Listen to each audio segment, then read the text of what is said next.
ማንኛውም ሰው አንድን ሀሳብ ይዞ እና ተበራክቶ ያንን ሀሳብ መደገፍና በአንድ ስሜት ለዛ ሀሳብ መጨነቅና ማሰብ ሲጀምር የጋራ የሆነ አንድ ስብስብ ይፈጠራል በማይታየው ዓለም ላይ ማለት ነው። ይህ ስብስብ እንግዲህ በጥንታውያን የኦከልት ሚስቲሲዝም ትምህርት ላይ ኤግሬጎር የሚባል ሀሳብ ይዞ ብቅ ይላል።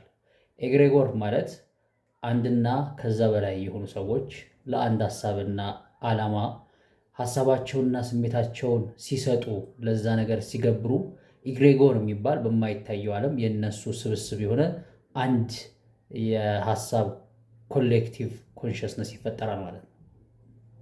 ይህ ኮሌክቲቭ ኮንሽስነስ በጊዜ ሂደት ውስጥ እነሱን በስርዓት መግራትና ቅርጽ ማስያዝ ይጀምራል፣ መግራት ይጀምራል።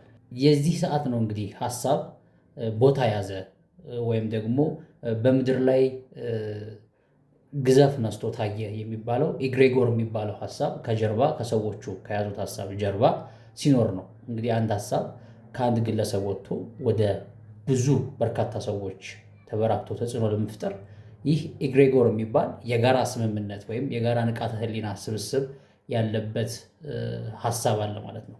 እንግዲህ ይህ ኢግሬጎር በተለያዩ ዘመናት በጥሩም ይሁን በመጥፎ ተፈጥረዋል። በጣም ብዙ ኢግሬጎሮችም ፈርሰዋል።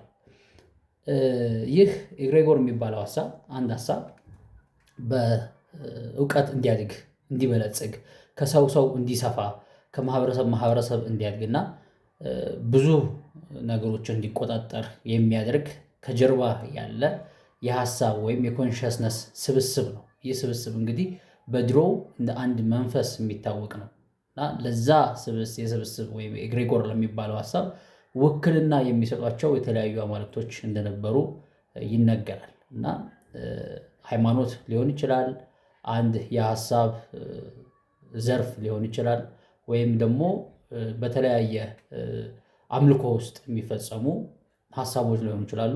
እንደገናም ደግሞ አንድ የፖለቲክስ ወይም የሀሳብ ንድፍም ሊሆን ይችላል። ግን ዋናው ፖይንት ምንድነው?